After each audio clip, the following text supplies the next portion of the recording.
free flying on a Sunday. My ticket is a one-way. I'm about to play in the sky. I always knew you'd make it one day. Today was such a fun day. And I think that's the first. I got out, free fly, touch the sky, and fell in love.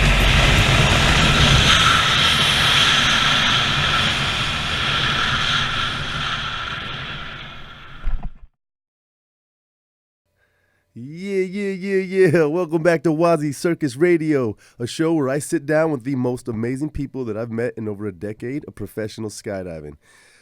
Big shout out to my Patreon patriots, Jeff Gowie, Royce Nelson. Thanks, guys.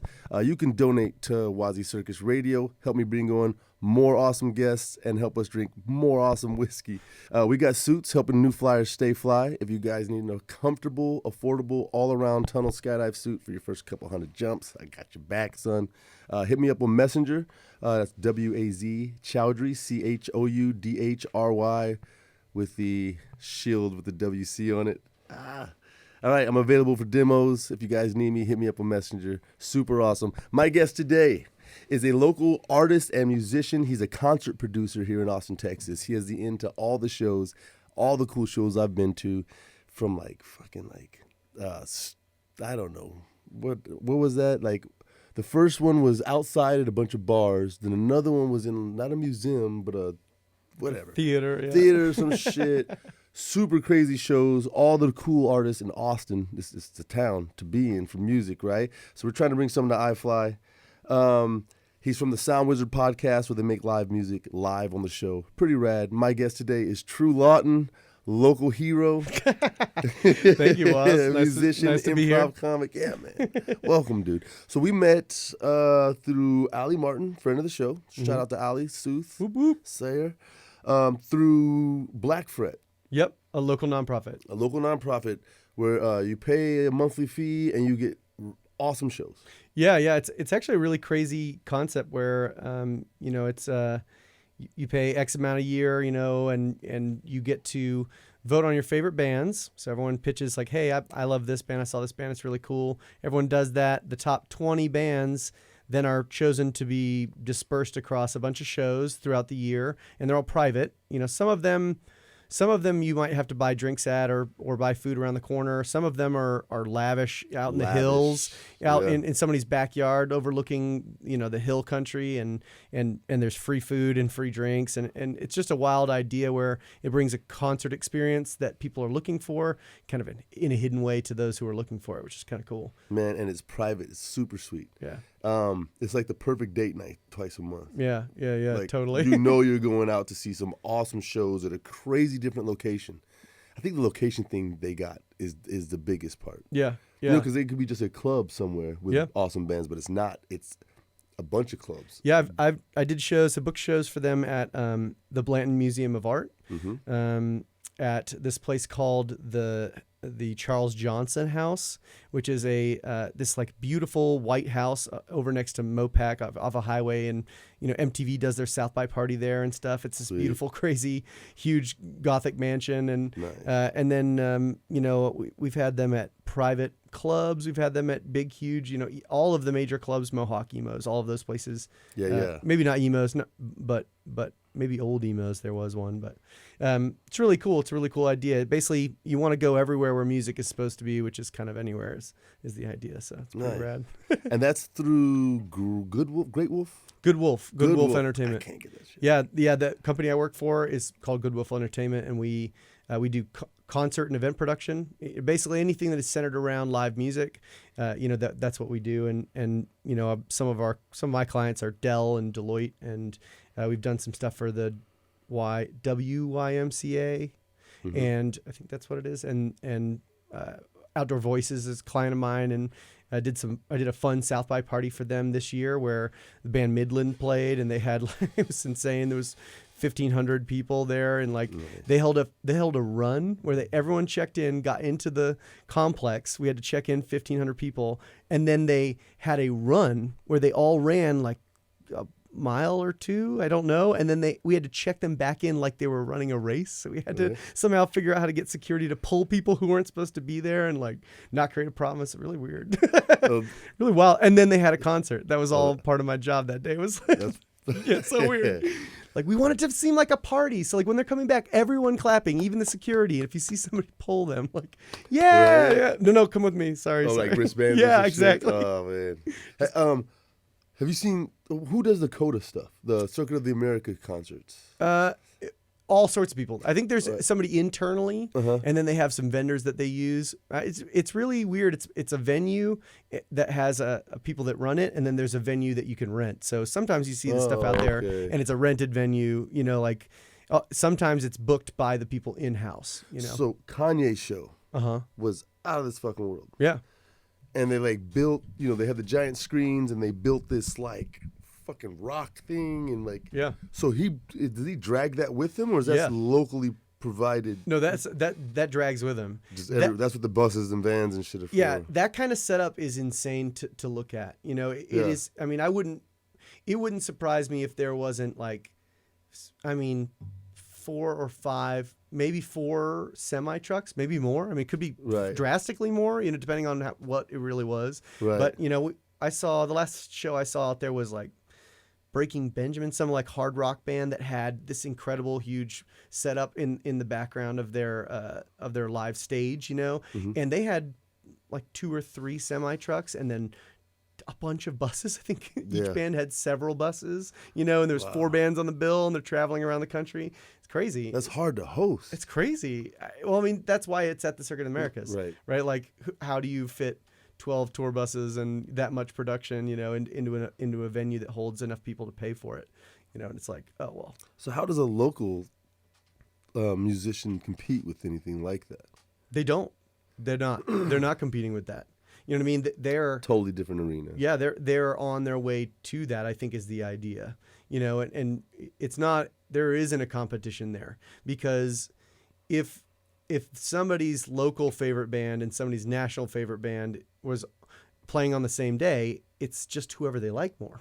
you know, it really could be Breaking Benjamin. It could be the local band, you know, and you know, maybe the local band's $10 and the other one's $60, and so you go to the local one, who knows? But you know, it's really different. They're different tiers. You know, you have a local tier, you have like a sub-local tier, and then you have a local tier, and then you have a, you know, like a regional, and then a statewide. Some places like Texas has a statewide tier because it's such a giant place. And then you have, you know, what normally would be regional for most states is kind of more like a national tier for Texas, where you have to go 8 hours in either direction, you know, to get out of town. To even get out of town, right. So it's a weird thing. And, you know, the band that I was in for a long time didn't do we did most of our touring out of Central Texas, and that was crazy. I mean, to get to the East Coast, you got to drive a long way. So if you're going straight there, it's like 27 hours from Austin. Yeah. You know, so like, how much money do you have to make at the first show to pay for 27 hours worth of gas in a truck full of people? You know, it's quite a lot, actually. Yeah, I'm sure.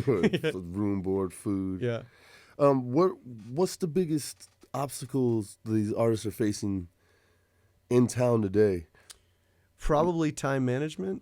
Or rent. No, right? I mean, probably rent. You know, like the real answer is that we have an oversaturated market with a lot of appeal and a lot of opportunity, but it's a really challenging place. If you go down 6th Street, where there's bands playing every single night, how many bands are original? I wonder, you know, how many bands are just playing covers, bands, you know, and what is your passion? You know, if your passion is to just, you know, play music and to entertain people, you've got a great gig. If your passion is to play original music or write original music, that might be a much more challenging path. You know, I mean, that's, to me, the biggest challenge is how do you make, if 5 people make up a band, how much money does that band have to make to have them be able to all buy homes in Austin?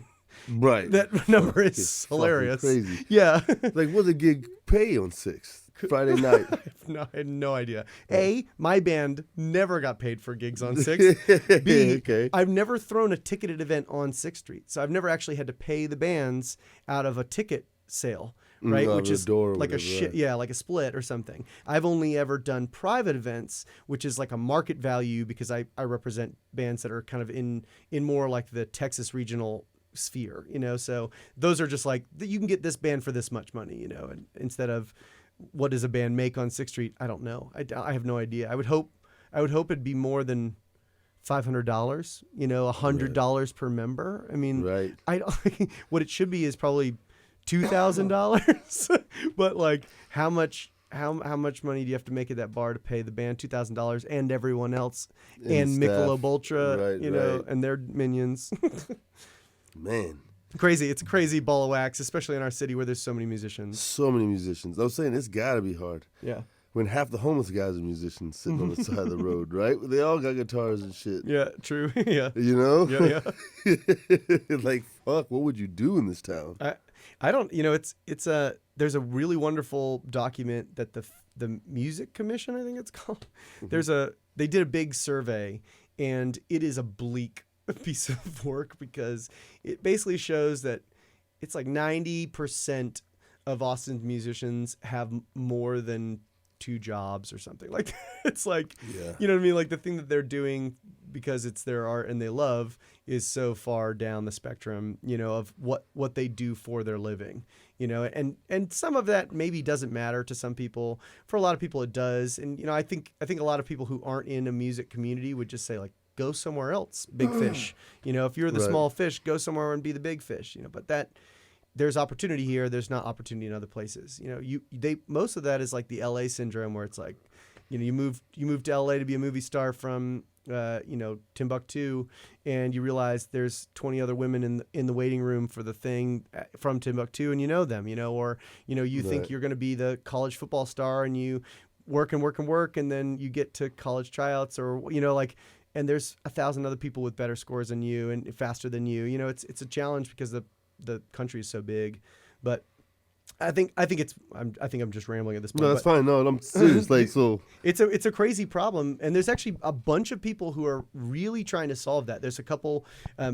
My boss and friend Brandon, he started this kind of question movement where it was called the Musicians Living Wage, and it was something to spark a conversation. He had like a town hall meeting kind of thing at the North Door and invited a bunch of people from all sides of the aisle to talk about it and to reference the problem. People who are food and beverage distributors, who a lot of the musicians and people in the industry say, well, food and beverage is making money, why aren't the artists making money, and that kind of thing. And It was really interesting to just see how complex the problem really is. Venue owners, club owners, venue managers, bartenders, booking agents, bands, porters, beer distributors, Like, it's like all those people are involved in that entertainment situation, It's crazy. Yeah. Oh, that's fucking nuts, man. I see the musician path kind of like the skydive instructor path, where you really got to hone your skill and kind of wait your turn. But I think the musician path is a little bit tougher. More people, more accessible. Right. Like, there's not a skydiving school class in middle school. There's not like you can't take skydiving, and as an elective. But to become that professional, you got to sacrifice your ass off, and you really got to be passionate about it. And you're not doing it for money. True. You're not doing it because you like empty gas tanks and holy shoes. You know what I mean? I mean, you grow to love them. Yeah, you just go to Goodwill. That's what I do, son. So, man, you flew in the Orlando tunnel. Yes. How long ago was that? Because it doesn't exist anymore. No. Yeah, so now, the glass one we flew in yesterday? Yeah. There's 2 of those in it right near where the Orlando one was. That thing was legendary.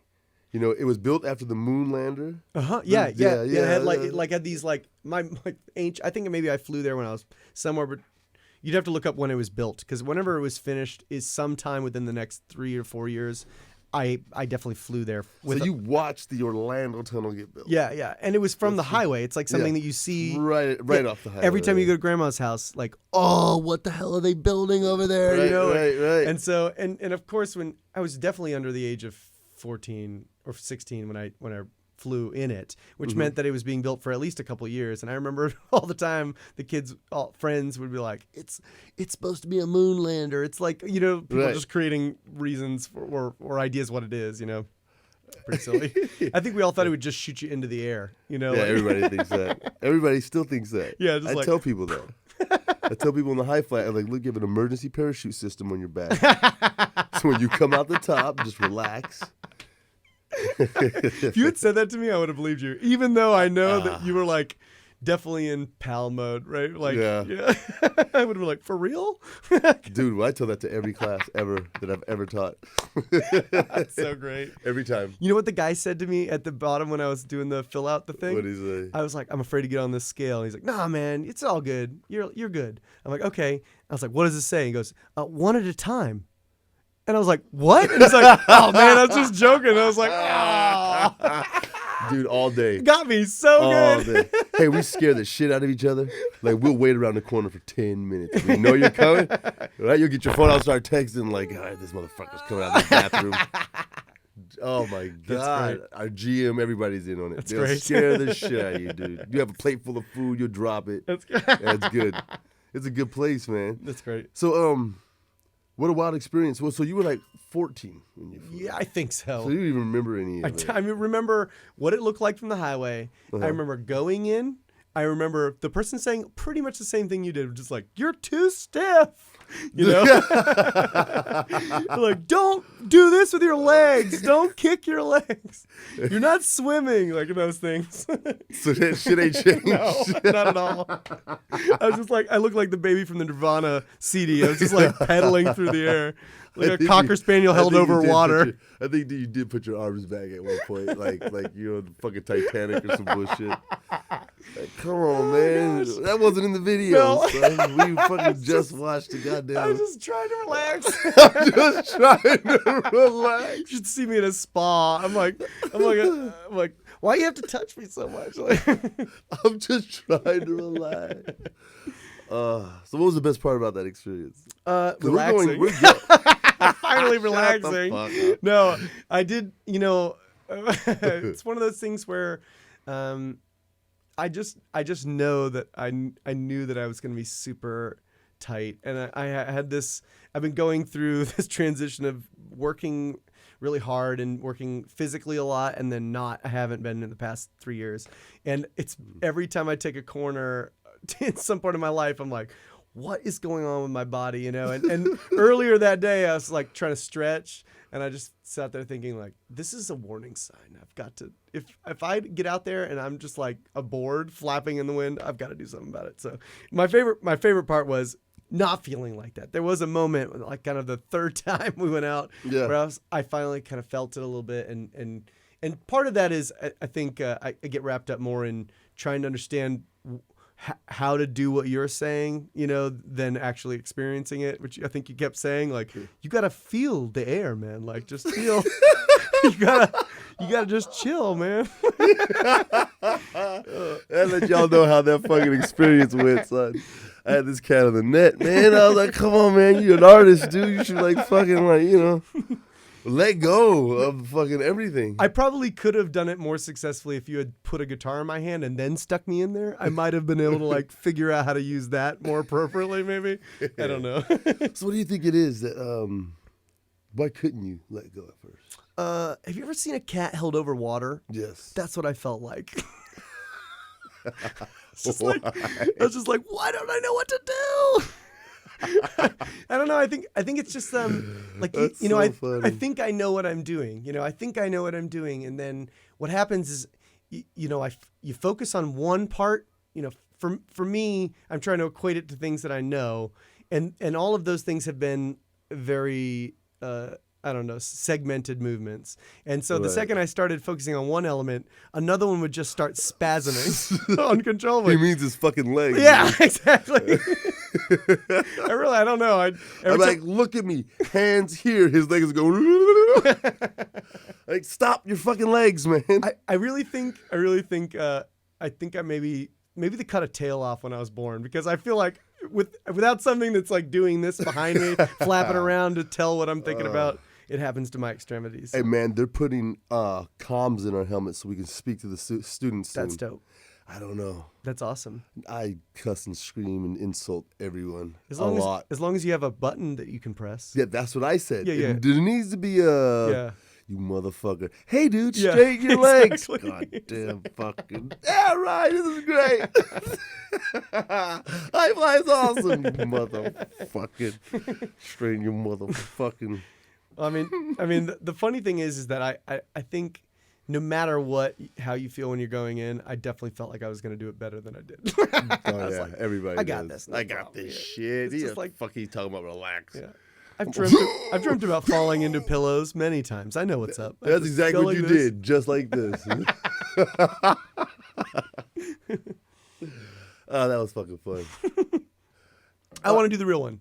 Oh, we're going. Cool. We're fucking going. Cool. I'm gonna teach you. Okay. Hey, so this is cool because your perspective. The reason you're here is because you're fucking likable, accomplished musician's best friend, right? Like Thank you're you. badass. We love music. We love the shows you guys put on.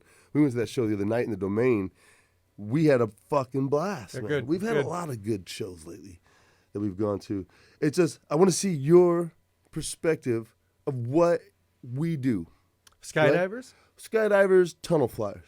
So right now we haven't been in the drop zone yet together. So you haven't even seen the fucking circus yet. You've seen the corporate side. You check in wristbands, sir. Right. Yeah, yes. You know, come up the stairs. Let's guide you. You haven't been in the fucking drop zone. Woo! No, what is Yeah, that? that's the fucking skydive center, baby. It's the Okay. Wild West. It's Okay. not that. It's not that at all. Right. It's like for people who do it professionally kind of thing. Well, no, it's just a different environment. Okay. Okay, so like the tunnel's really controlled. It's really corporate. Mm-hmm. It's really sectionalized. It's very safe. Yeah, yeah, yeah. It's family friendly. Right. Drop zone's a metal building in the middle of a field in Texas with a bunch of adults running around with a bunch of money, Nice. getting to do what the hell they want to do. Okay. With Like- airplanes and parachutes and whiskey and guns.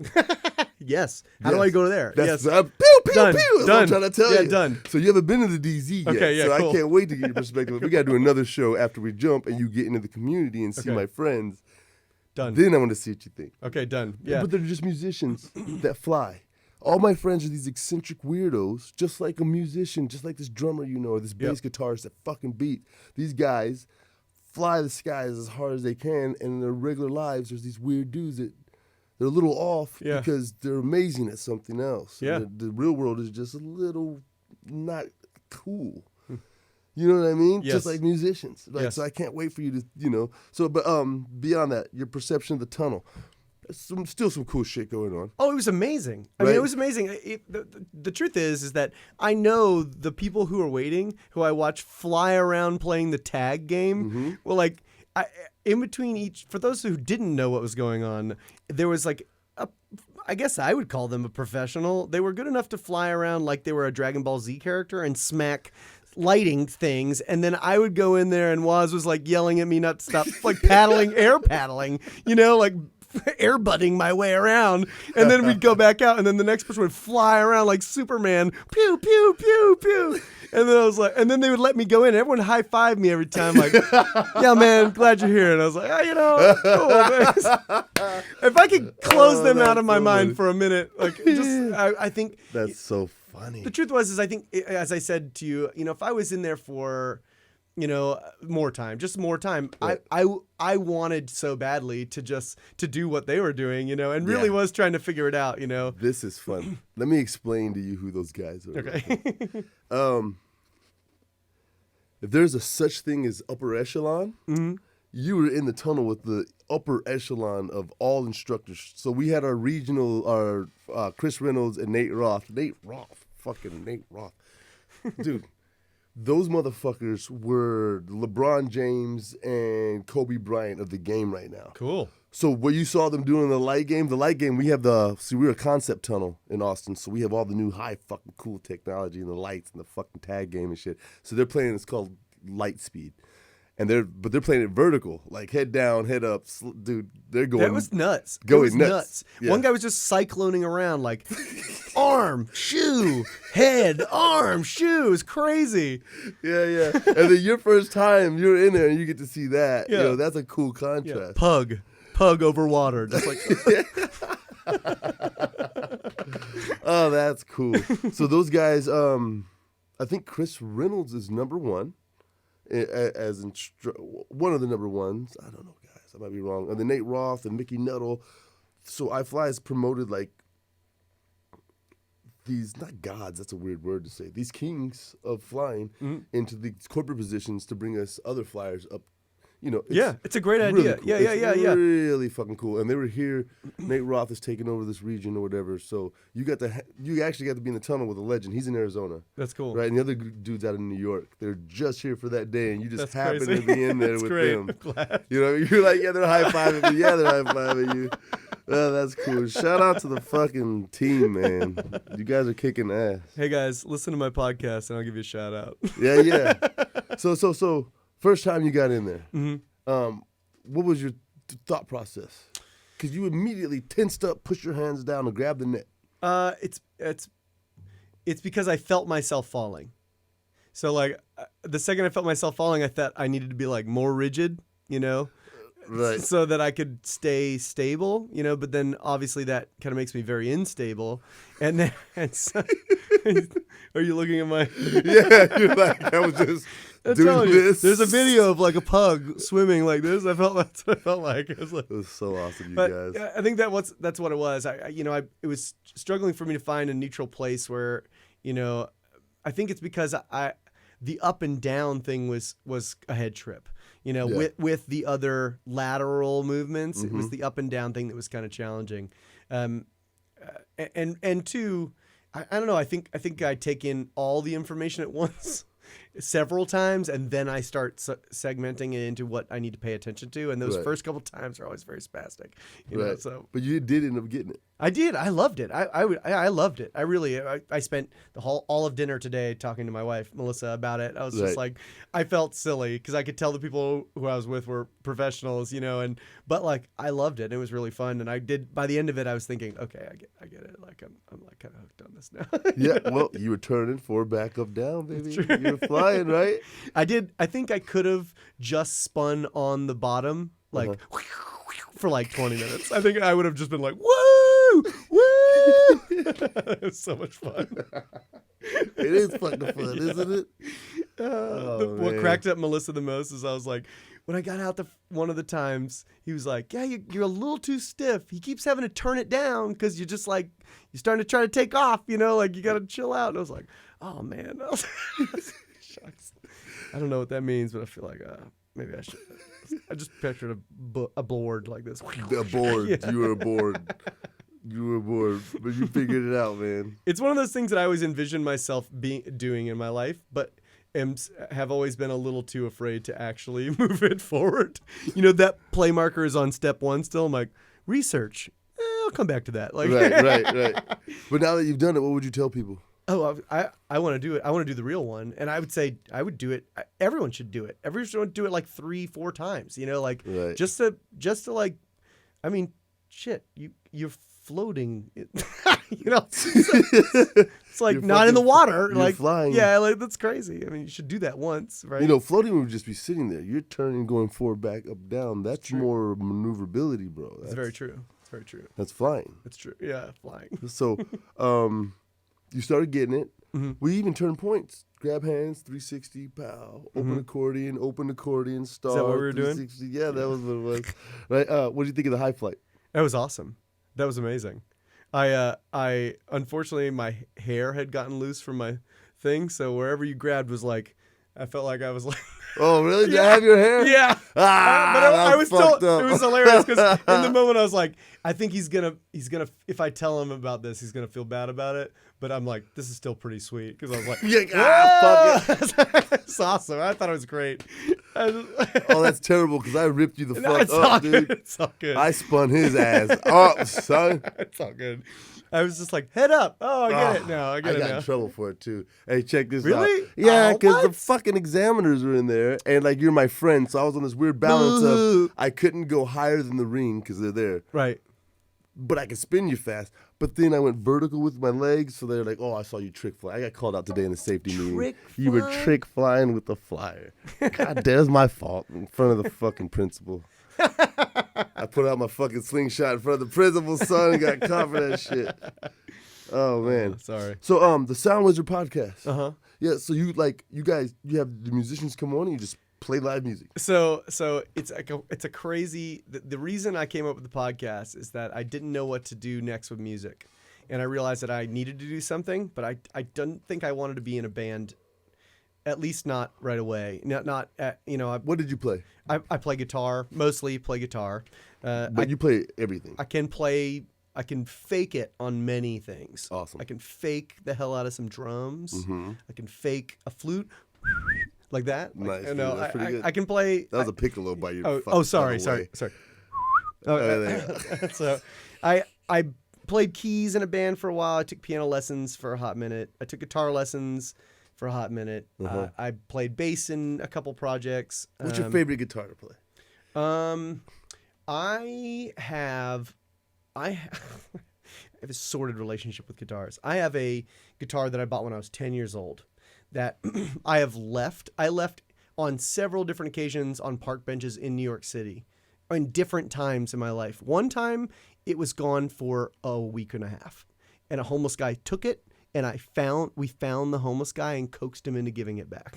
Like, I have that guitar still. You still have I that fucking guitar. That's probably my favorite Is guitar. it an acoustic? It's electric guitar. It's an electric. Yeah. Why'd you leave it? You just forgot it on the bench? Or you just walked? I moved to New York City when I was 21. There was not a lot Not of a good paying deal. attention when I should have been paying attention to stuff. Oh, Jesus. Just true. like, you moved there from where? The Orlando? cab is here, yeah. Like, the cab is here, quick. And I'm like grabbing all my beers and my donuts and like, you know, Left your guitar. jump in the cab and I'm flying down the BQE and I was like, oh no, That's fucking gotta crazy. go back. So I'm like, bass, acoustic, electric, lead, rhythm. What's your favorite to play?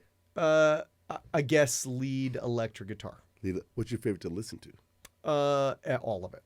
Really? It's a whole thing. I think I need the whole thing. Need the whole Yeah, thing. for me, I get really locked into an album, and then I'll tear through that album for like sometimes a month, like listening to nothing but the album Oh, I do that. over and over and over and 1000%. over, and like that's I have to be sick of it before I let it go. Yep.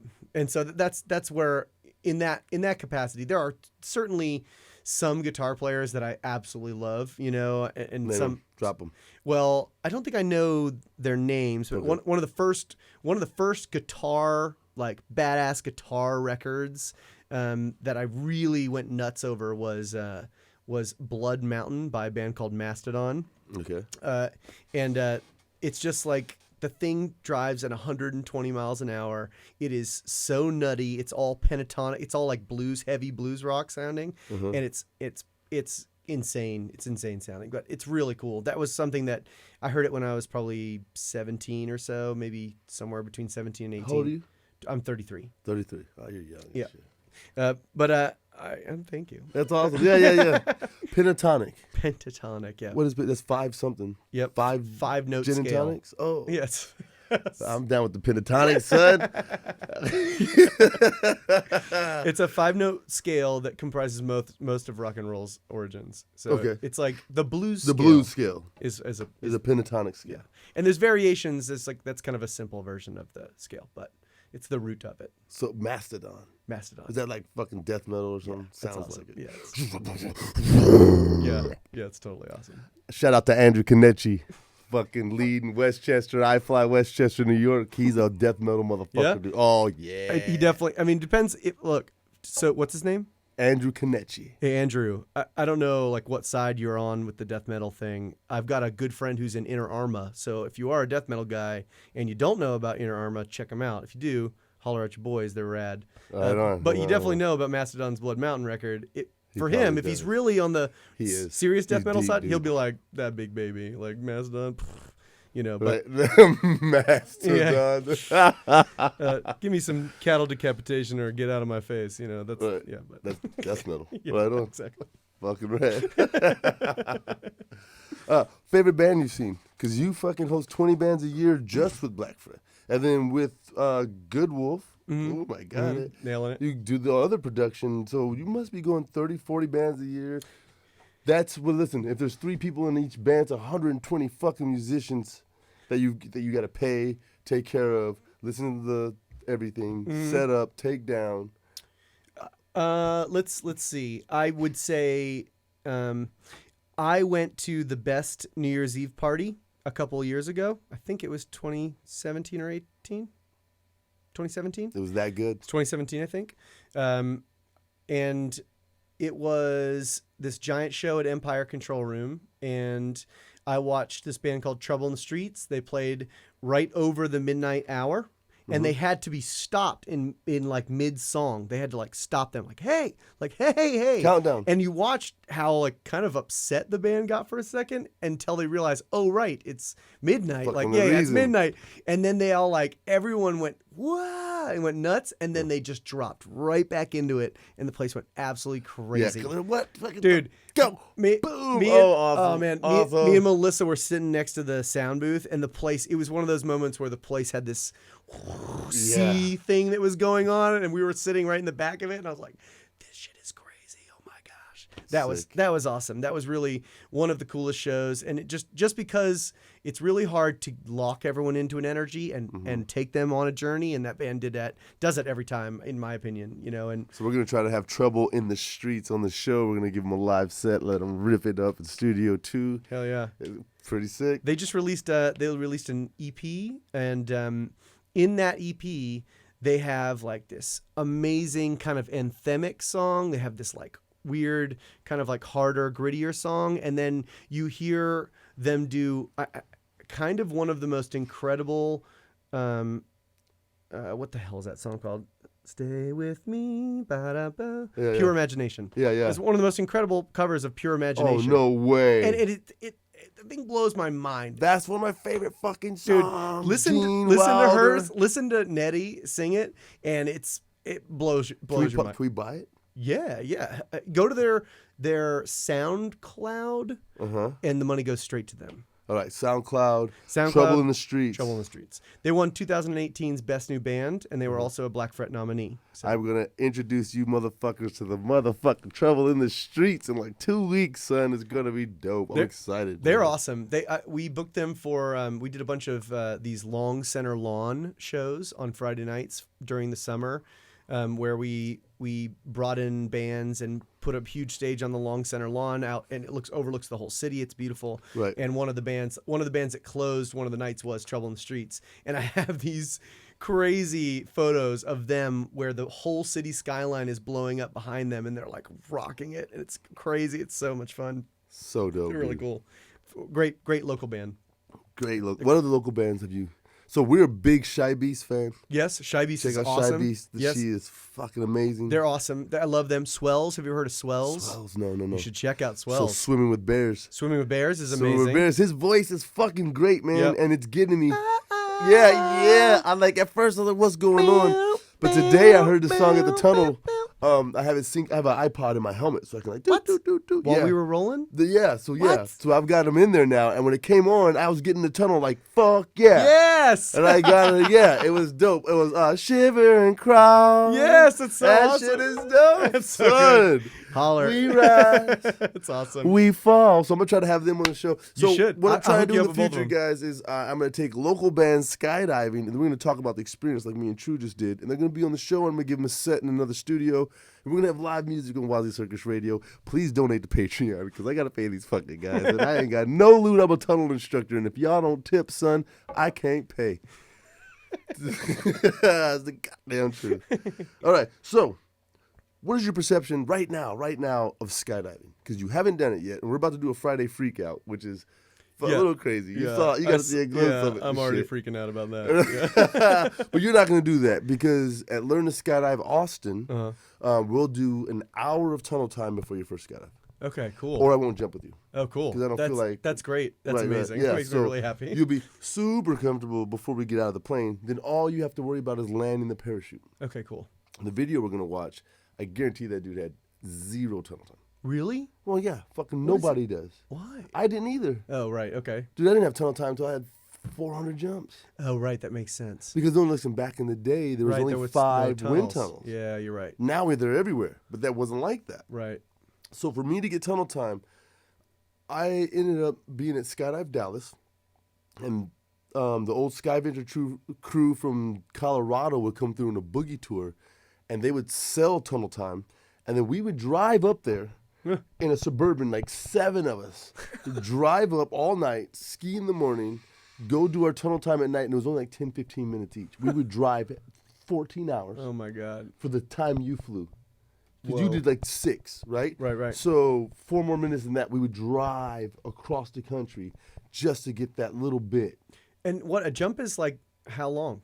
1 minute. So the iFly Right. experience is based on exit to parachute opening is about 1 minute. Okay. And that's what the flight experience is. That's crazy. You know, that's about all the body can really take sometimes. Really? Oh, it some makes, people. it makes sense. Yeah. Some people. All right, so Friday Freakouts, there's this dope company called Team. Andrew Revis is the CEO.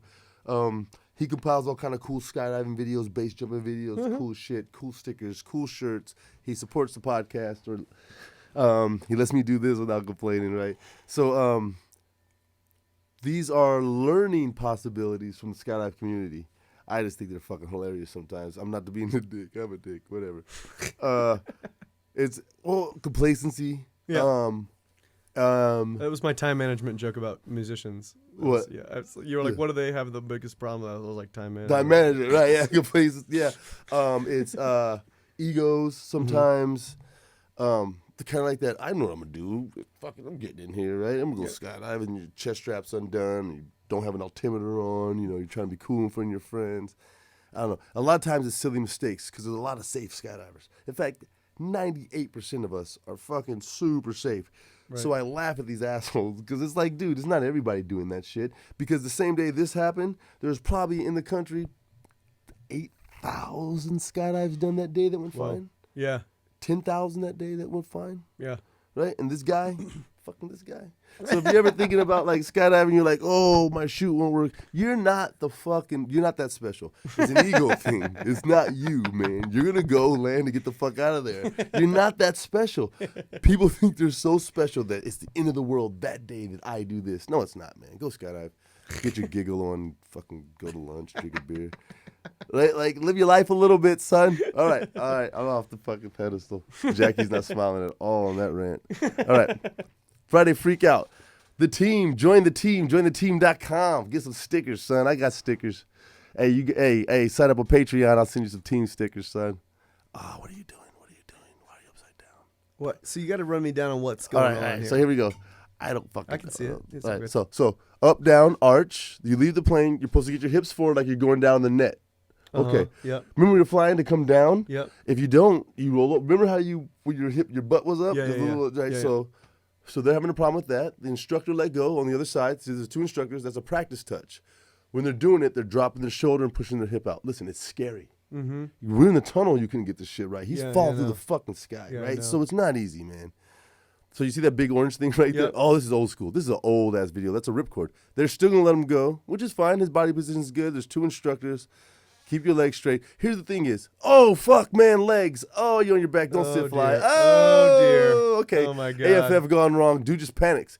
Pure panic. He's trying to dump. He can't find it. He's doing what he was told. Listen, if you're ever out of control, you're supposed to end the skydive. See, super instructor, baby, Boom. Motherfucking superheroes. Do you understand what AFF instructors do for a living, baby? That they was insane. Wake up, they eat breakfast, and they go save lives, dog. Get the fuck out of here. Shout out to every goddamn AFFI in the country that does their job correctly, son. I used to watch these things and not have the same emotional reaction to it as I just did. I used to be like, whoa, these guys look like they know what they're doing. Oh, no, dude, don't freak out. So what is he supposed to do right then? Okay, lay right out. there. Lay out just like a lay board. Out, relax. Not like a board, see, asshole. See, that's exactly what happened to him. I'm a carpenter, so hey, plywood. So this is why I require 1 hour of tunnel time with me personally before I will skydive with you. It's worth it, man. You're never gonna have that happen to you. Luckily, the USPA trains these motherfuckers to be sky ninjas. Look, grab you, stabilize, dump your fucking ripcord, asshole. So, fear is a crippling emotion. Right? It constricts your lungs. Your brain reacts to breathing. Right? So if you're in this fucking constricted, your brain can't think. It's gonna shut all external out and go to internal and what's going on. So everything else is gone. Right. Right? So he panics, stops breathing, legs kick. He goes into, I'm a human being that walks around on the ground. We got to watch that like 2 more times. Right? So he goes to rational thinking. I'm going to fucking stand up and end this. Right. Right? Or I'm going to fucking kick. Dude, do you know you're flying your body? It's not his fault, man. It's why I require 1 hour of tunnel time with me, man. Well, I feel like if I had 20 minutes in there, I feel like after 20 minutes, I would really understand what is going on and how it's moving around, and at least in that. And if I understood what I needed to do in a situation like this, and it was explicit, I would be able to grab a hold of that. And I'm pretty good under extreme pressure. Okay, so they just let him go. Okay, babe, will you run that back, please? Oh, Jesus Christ. All right, listen. Oh, my God. Listen, anybody that wants to go learn how to skydive or get in the tunnel, get some leg control. Lay on your bed, kick your legs around, point your toes, flex your toes, straighten your legs, bend your legs. You need to know what your feet are doing. What happens to him? He leaves the plane, he's de-arched, all good. He fixes it, he's arched, they let him go. He reaches back. He was about to do a practice touch. There you go. He's about to do a practice touch. What I believe, and I may be wrong, his brain disconnects from his legs. He goes for the practice touch. His legs bend. He feels himself fall backwards. He kicks to get stable because he's scared. Now he goes to his back. Run it back just a little bit. Watch. You can watch the sequence happen. You can watch the sequence happen right here. Okay. Fuck. He de-arches on exit. Okay, but he stabilizes. I trust that, but I don't trust his legs because he's not sure of them. If you see how they're kind of floppy, he's not into the game. But they let him go. It's cool. Now watch. As he reaches back for the practice touch, he bends him and kicks. Boom, and then he still goes for the practice touch. Right? He still goes for it. You have to be conscious of yourself from your toes to your nose. Toes to your nose. You got to hold still. Your arms are disconnected from your body when you do stuff. His body's still connected to his hands. Watch his legs. They bend, and he goes backwards a little bit. He kicks. Boom, see? Yeah. He bent his legs, and he tried to straighten them and still go for the touch. He was over-fucking-whelmed.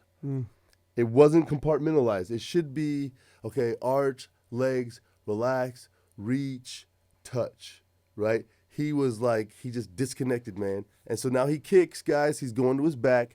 The instructors are there. He's on his back. He's trying to roll over by sitting up, which we know doesn't work if you've ever flown in the tunnel. All right, he's back on his belly. He's still trying to grab his ripcord. He can't get to it because he's sit flying. He's on his back. He's grabbing it. Instructor comes in, grabs him, stabilizes him, jackass, dumps his fucking ripcord. He's out of there. That's crazy. So here's the deal. I require 1 hour. Love it. I ain't trying to work no more, man. I've done these, dog. I got my few hundred in. I got 2,010s, man. I'm not working no more. Y'all gonna fly with me at the tunnel. It's gonna be awesome. All you're gonna think about is landing the parachute. When you get out of the plane, I'm gonna have you doing front flips, tracking, high fives. Get the fuck out of my face. I'll see you on the ground. We'll drink a beer because you're gonna be super comfortable. That guy's never seen a wind tunnel, and you're not forced to because it's a choice to be an instructor. It's not a forcing, but you have to serve the public as an instructor. And if true Lawton comes off the streets and wants to do an AFF, me as a local badass at the drop zone AFF instructor, it's my job to take you, even though you're gonna fucking try to touch your toes the entire skydive. Right. We have to. Right. I don't have to. Right on. But I want you to know, even in that, there's an emergency activation device on the back of your parachute. So even if you're on your back and unconscious, and I even have a video, man, who sent me that video? I have a video, you guys. I'm gonna review it. I don't know if I gotta get permission or not. I've got this video. It's in Dallas. You seen the wingsuits? Yes. All right. That looks kind of cool. Have you done one of those? I've got a couple hundred wingsuit jumps. They're pretty fun. They're pretty fun. This video, this is the testament to Cypress. I think he was jumping to Cypress. To AEDs, but I'm going to call it a Cypress because I trust Cypress like I trust L&B. Wingsuiters get out of the plane. His friends under him flopping around. He's flying cool. Another wingsuiter exits after him. He doesn't see him. Knocks him out. Ugh. Dude goes limp in a rocket machine, if that makes sense. Imagine an F-16 full throttle, nobody at the wheel. Yeah. It's... Oh, my God. Dude, the G's, this video is spinning. Oh, my God. You can't even imagine. And halfway through, it doubles speed. You can't imagine how fast this dude. You're like, this is it. Yeah. And it's so fast. Exit Many flow. of us skydivers have seen when a GoPro gets knocked off a helmet and you see the video when Yeah. it spins to the earth. Yeah, Dude, it was with a human. It was connected to a human body. Oh my god. And then when you see his arms in the video, he's all limp and shit. Completely knocked the fuck out. Completely unconscious. No. Okay. Automatic activation device fires. Pow. Parachute opens on heading just fine. Right. Thank God he stopped spinning just somehow right before it opened. But anyway, he's still unconscious, Right. right? There's power lines. There's a barbed wire fence. The parachute corrects itself. I don't know how. Right? It just does, right?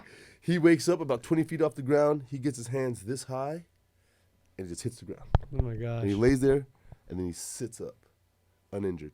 Oh my god, that's crazy. So the technology is advanced, okay? The military has perfected it to Right. get troops in, and we've taken it and developed it, and Bill Booth and these guys, Javelin and fucking Micron and, all the other companies, man. I don't get you guys yeah, whatever. Support the podcast. This is what- He'll write them down if you support the podcast. Yeah, I do. I jump PD and Microns, man.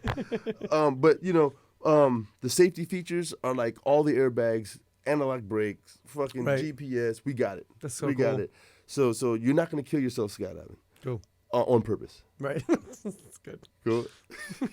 So you want to jump? Yeah. I mean, yes. Yeah, I'm sold. I really wanted Good. to. I'm Good. really psyched. I'm glad that I didn't miss out on it. Really, because it was Right. something I really wanted to do. And So he had the option to go skydiving or indoor skydiving, and it just happened to be indoor skydiving. But Skydive Lone Star supports the show. They get free tandems to the guests so they can skydive. Indoor skydiving, I Fly Austin supports the guests and gives them free flight time. So, like, they're behind the show and they're trying to get the word out that flying's fun, man. yeah, it was a blast. But the real thing, Okay. what was your first exposure to it? When did you first see people jumping out of airplanes? I'm gonna wrap this up. I just want to see your perspective. Definitely, probably a MASH rerun. Like, Wow, have you ever seen it live? no. Wow. I mean, no. Yes, I have. Mm. Like, I have seen that. Like one time at the high school, they some of the military guys of that area did like a jump for some special thing that we were having, like a meeting about not drinking and driving or something. And then they all came in on parachutes. That was pretty dope. Yeah. I've seen that, and you kind of could see them. They had like a smoke trailer, so you could see the second they came out of the plane, like, oh, they're way up there. That was pretty cool. Right. I think that was in like middle school. I've never seen. I've had a bunch of friends who did it. Never been in the plane. Never went with anybody when they were doing it. And really, it was just like they have a bunch of it in Central Florida, but I just never did it. It was Tons of it. No. That's such a funny story. do they? It's the mecca of skydiving. Okay, cool. dude. Like Cool. everything's in Central Florida. It's Disney's fault. but- Shut up, no, well, dude, DeLand, Zephyr Hills, Yeah. was it Palatka? They're up there doing it, man. Yeah, yeah. Spaceland, they're up there doing it. Shout Yeah. out to the Nardies and them King years, baby. Right on. So, what would you tell a young musician that's just trying to come up in the game, right? Like, what would you tell somebody coming to Austin trying to get in the music scene? Should they play shows to pay the rent? Are they trying to cut an LP? They cut their own shit, walk the streets? What's the best way? Instagram game? Because you've seen the best. You hang out with them. You're on a first name basis with them. If you're going to be successful, you need to be liked by a large audience. Let's start there. If that isn't your goal, then it's a different conversation. If you're trying to come up and you want to be successful,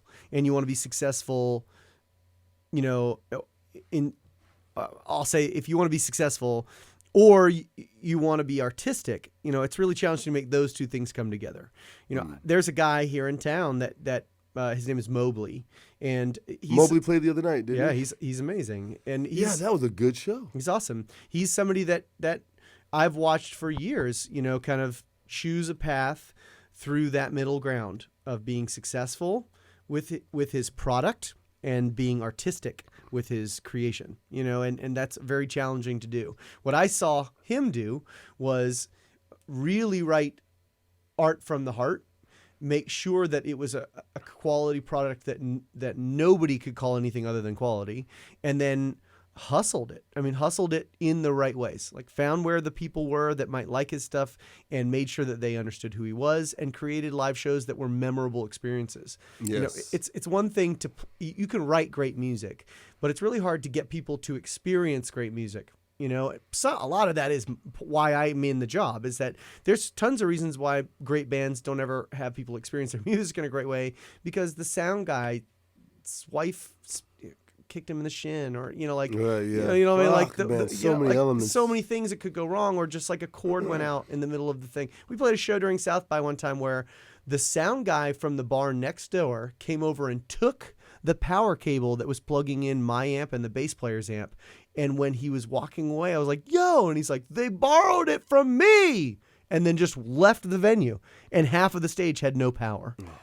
Because his went out and he needed one. And he was like, sorry, dude. It's like, like there's so many reasons, right? Your night, won't it? So some of it is consistency, right? Like most of it is consistency. You know, if you take. Oh, dude, that's a fucking huge thing. I had a show once where the sound guy was just echoed out, and I'm trying to do my verse. I didn't know whether to stop or keep going. Yeah. So like an idiot, I just powered through my verse and went to the back. Yeah. It was just terrible. Yeah. Yeah. It ruined my whole like club perspective. I paused to tune. That's a rule of mine now. I just stopped. Stop.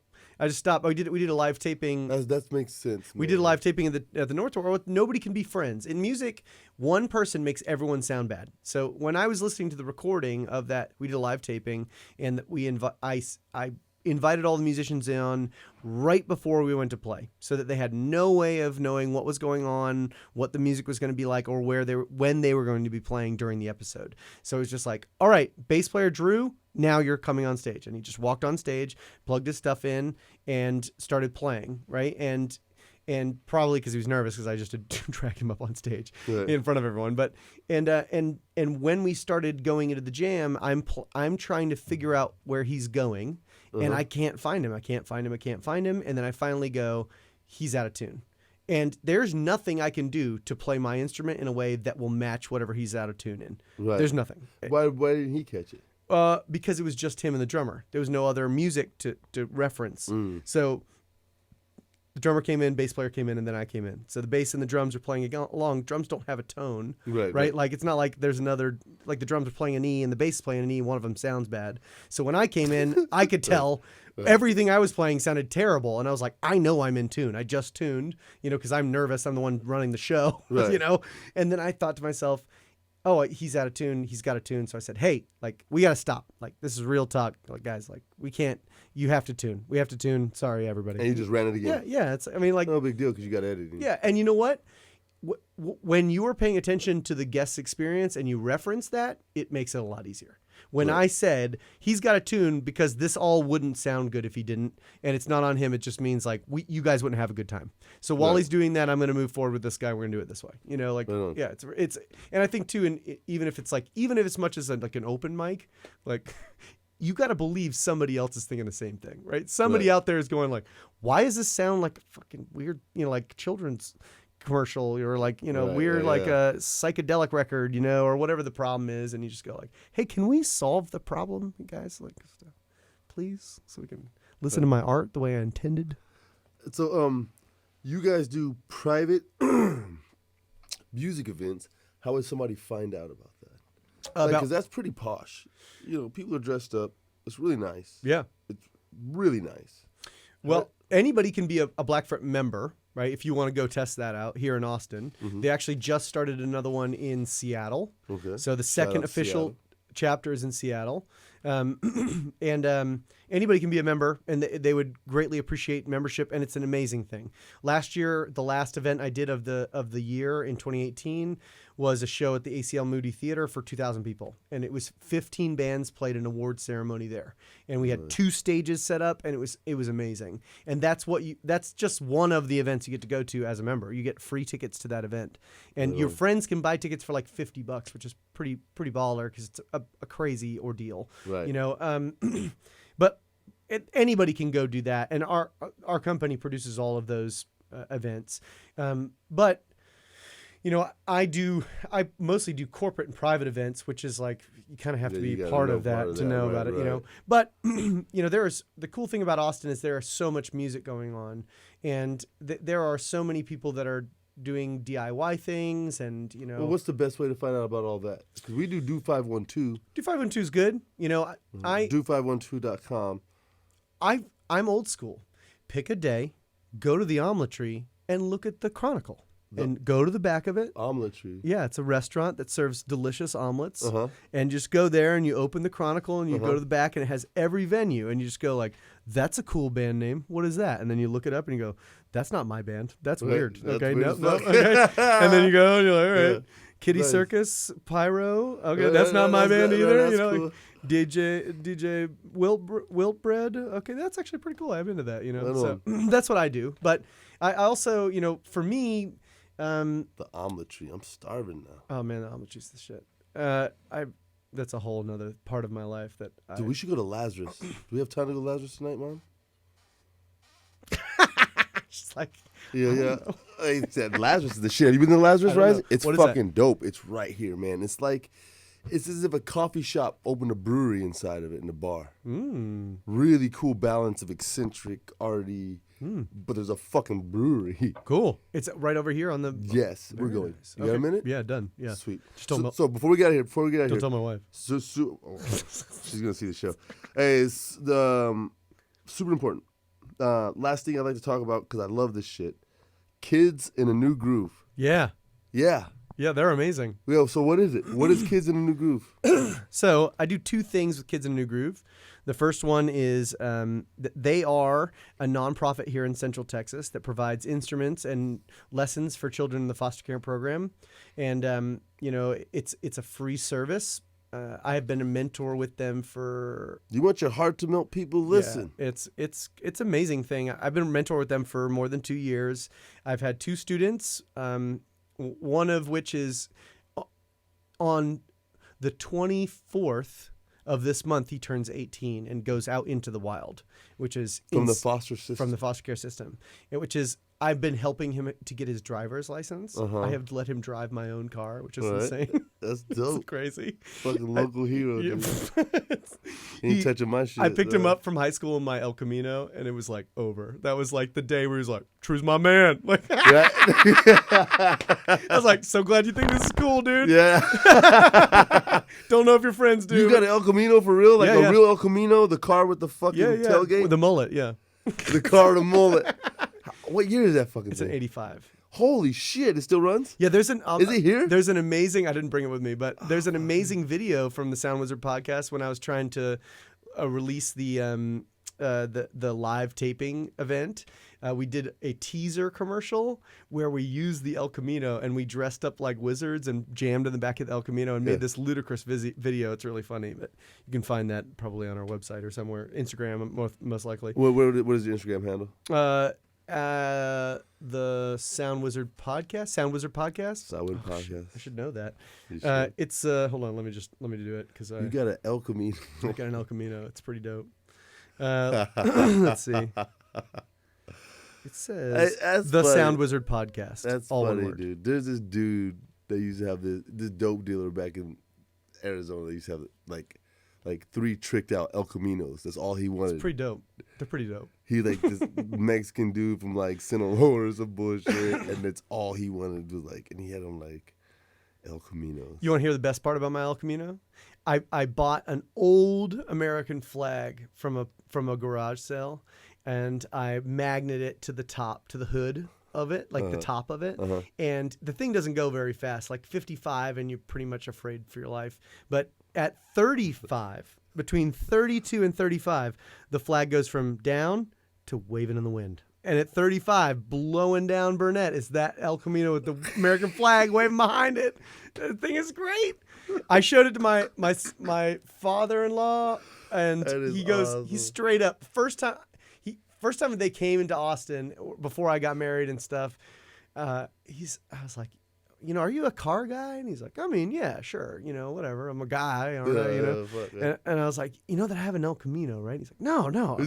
I was like, we gotta go on a beer run. You want to take the El Camino? He's like, yeah, sure. Yeah. And so we took it, and the whole way there, he's like, everybody is looking at us. And I was like, that's the El Camino way, my friend. It's fucking flat. Flop it up.